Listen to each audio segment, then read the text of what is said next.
Hey y'all, welcome again to our second episode of Mustard Seed Miracle Ministries. I'd just like to thank you for joining us again. If you haven't, go ahead and click like to our Facebook page so you can stay up to date and see these as they're posted. So let's get started, shall we? How many times do things happen in our life that we don't agree with, or maybe we think it should happen this way, or we just don't understand? I'm going to say a lot. So let's break that down a little bit further first. So, a football game, or a sports game, but I like football, so that's why I said that. There's so many things that goes into the coach's plan, right? Like obviously plays, assignments, coaching, talent, skills, the atmosphere. There's so many things that goes into the game plan. And so whenever we watch a game, we know there's a game plan, right? Like whenever we watch the UT game, we know Coach Pruitt has a plan going into the game. And there might be some plays that we don't agree with in that. Like, let's say it's 4th and inches inside the, in their territory, and he punts it or kicks a field goal. We wanted him to go for it.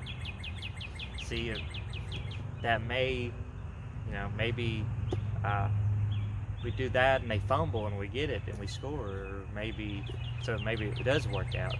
Maybe it doesn't work out. Maybe we kick the punt and he returns it back, or maybe the field goal, and those are the only points scored that game, so that did work out. There's just so many different scenarios for how things could work out or couldn't work out in the game. But we know he has to have a game plan, right? And after the game, he's going to get criticized, right? If Tennessee's known for that, replacing coaches because their game plan didn't work out. But as fans, we have no right to criticize him for that. I mean, yeah, it's not what we agreed on. We want to win games, but I've never been a head coach for a Division I football team. So it's just like we can't fully understand everything that goes into that because we're not one, right? I couldn't coach the whole game. We'd be terrible.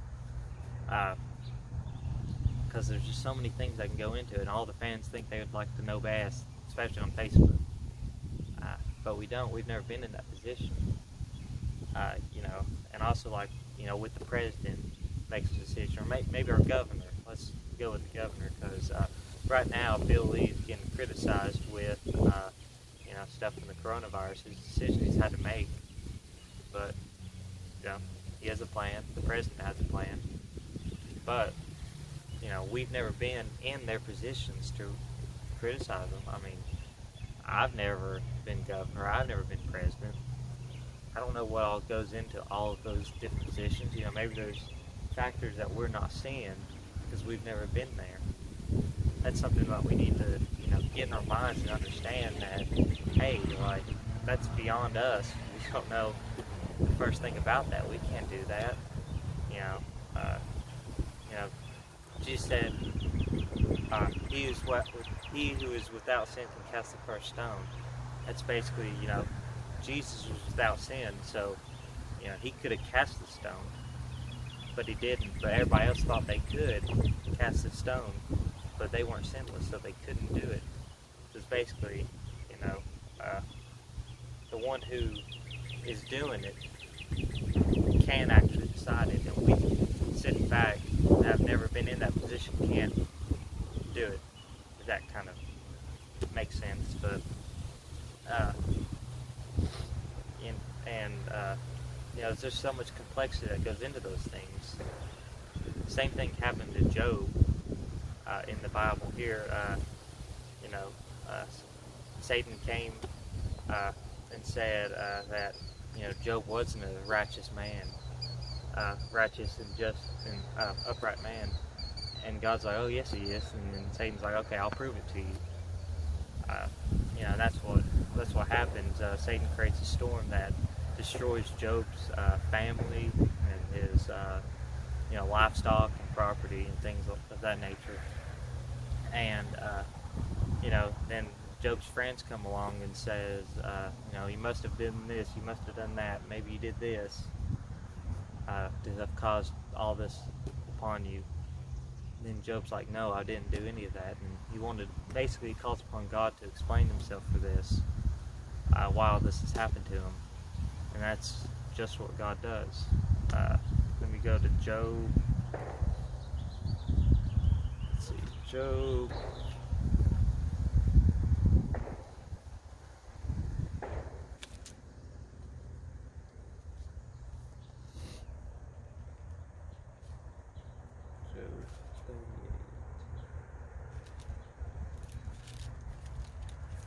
We'll start looking in Job chapter 38. Then the Lord answered to Job out of the whirlwind and said, who is this who darkens counsel by words without knowledge? Now prepare yourself like a man. I will question you and you shall answer. That's basically God saying right there, you know, you don't have this knowledge. I'm about to show you something.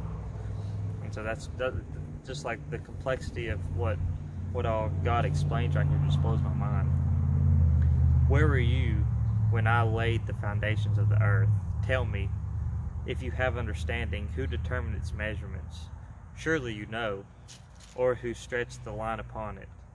To what were its foundations fastened, or who laid its cornerstone? When the morning stars sang together, and all the sons of God shouted for joy?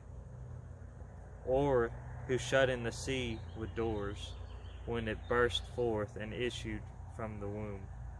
When I made the clouds its garment, and thick darkness its swaddling band, when I fixed my limit for it, and let bars and doors, when I said, this far you may come, but no further, and here your proud waves must stop.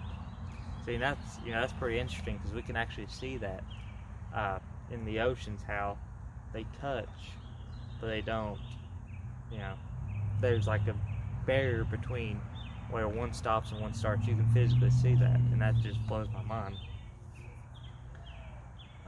Let's see, and you know, he just goes on to explain, you know, about what all God did, and asking if Job knows all these things. Like in verse 31, can you bind the cluster of Pleiades, or loose the belt of Orion? And right there they're talking about, you know, like the stars. And that's just, you know, moving stars, like that's just crazy stuff. And then, and skip down to verse 33. Do you know the ordinances of the heavens? Can you set their dominion over the earth? Can you lift up your voice to the clouds, that an abundance of water may cover you? Can you send out lightnings that they may go, and say to you, here we are? Or who has put the wisdom in the mind, or who has given understanding to the heart? You know, so right there he's just going deep into it. Then verse 31, who provides food for the raven when its young ones cry to God and wander about for lack of food? And then starting in chapter 39 verse 1, do you know the time when the wild mountain goats bear young, or you can mark when the deer gives birth?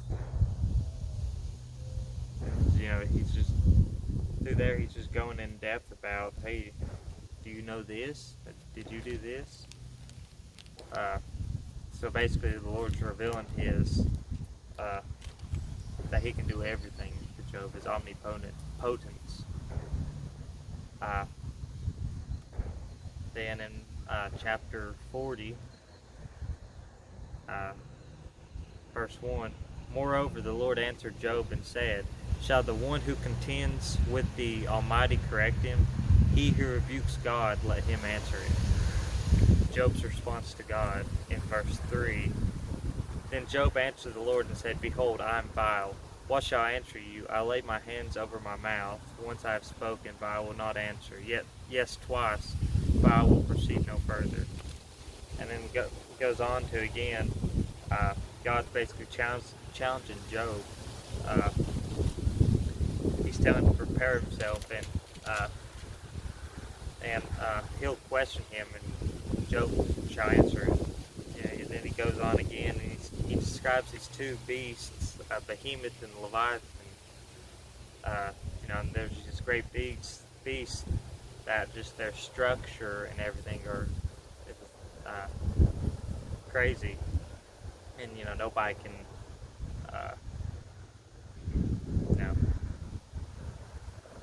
take control of them or anything, because they're that massive and complex.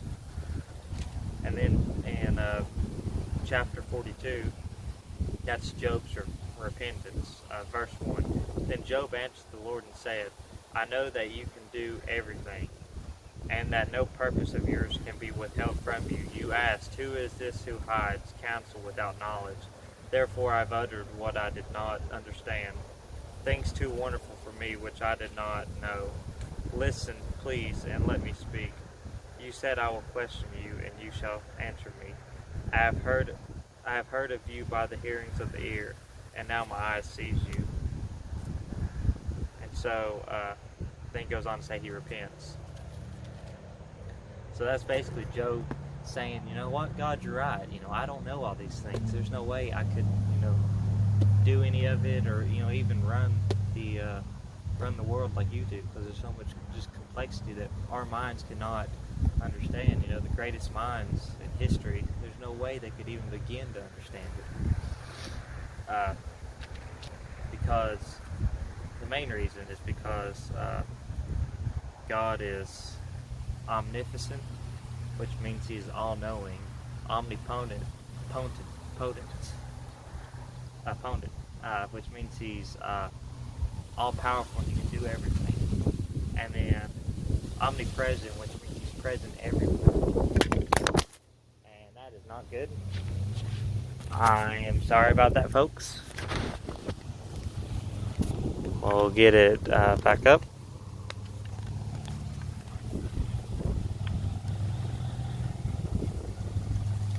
There we go.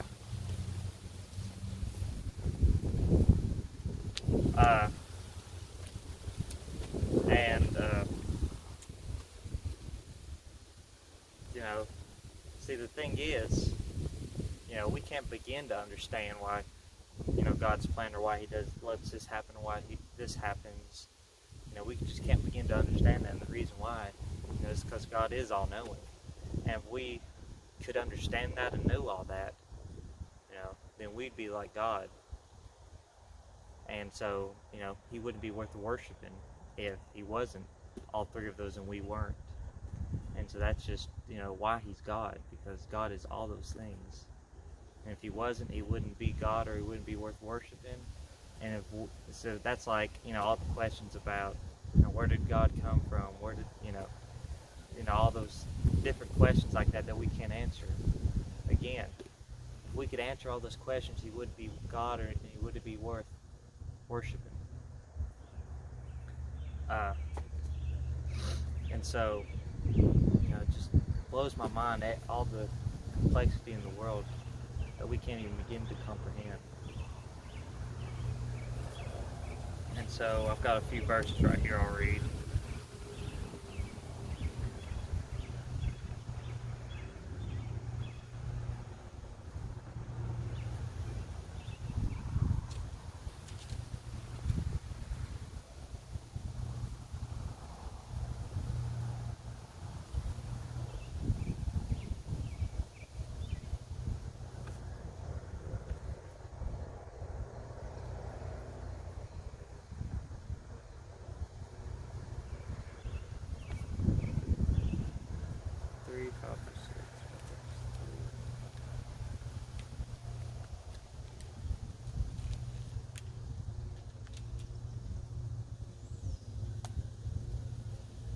Okay, Proverbs 3:5-6. Trust in the Lord with all your heart, and lean not on your own understanding. In all your ways acknowledge Him, and He shall direct your paths. So right there it says, lean not on your own understanding, because we can't begin to understand that. We just got to trust in Him and have faith and believe of what He's doing. That His plan just will work out. And maybe because with tragedy, sickness. Sorry about that. We keep on having technical difficulties.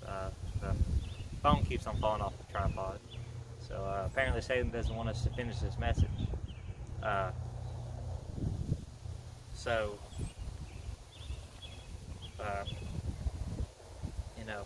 Like I said, the things, tragedies, deaths, sickness, all these things in your life, that why would God allow this to happen? We can't even begin to know.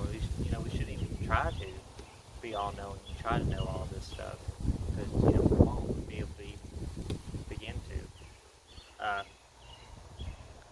But we just have to trust in Him, and maybe you're out there right now and you've never been saved, you've never experienced God, because He loves you and He has a plan for you, and if you've never experienced that, and maybe He's doing it with you right now. Romans 10:9 tells us how to be saved. It says, if you confess your mouth that Jesus is Lord and believe in your heart that God raised Him from the dead, you shall be saved. Alright, so as simple as that. Maybe you've got a sickness right now that you want to be healed from, or maybe there's a burden in your life, financial, probably right now financial, or something else. Pray to Him. Go pray boldly. Go to the throne boldly when you pray. Don't say, God, if it be your will, because we know He does have a plan, but when you're saying that, it's kind of like you're kind of doubting what you're praying for. You got to go to the throne boldly and believe as if you've already received. So you got to already, when you're praying that, if you say, if it be your will, you're not actually believing that it will happen, because it kind of shows that you have doubt in there. So you just got to say, Lord, your word tells me this, and, tell him, what His word says. It says this, this, this. Ask for it, and believe as if it's already happened. So whenever you're praying, pray as if if the healing's already taken place. It has. And just stay tuned for more of these videos. I'm going to pray and close this out. So, dear Heavenly Father, Lord, thank you for this day, and thank you for these people watching, Father. And I know, if they have a need, you'll be there for them, Father, whether it's healing, financial, maybe they've never been saved before, Father. I know you're with them right now, Father, and I pray for them, Father, and just let them feel you, Father, and feel your love, Father. In Jesus' name I pray, amen.